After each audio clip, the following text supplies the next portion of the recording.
پھولوں سے رس چوسا اور رس چوس کے مکھی لے کے چلی ہیں. اب وہ لے کے آئی اور اس نے اپنے چھتے میں اس کو جمع کیا. یہ قرآن ہے, میں ابھی تک آیت سے نہیں ہٹاؤں, قرآن ہے.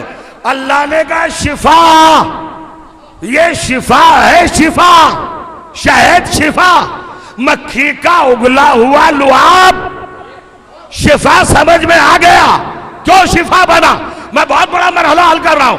ایک مکھی, بے مقدار مکھی اگر وہی والی بن جائے, حکم خدا کی زد میں آ جائے, اللہ کے امر کے مطابق وہ رس چوس کے لائے تو اس کا اگلا ہوا لعاب دہر شفا بن جائے. تو جس حسین نے رسول کی زبان چوسی ہو, اگر اس کا خون کسی زمین پر گر جائے تو وہ خاک شفا نہ بنے.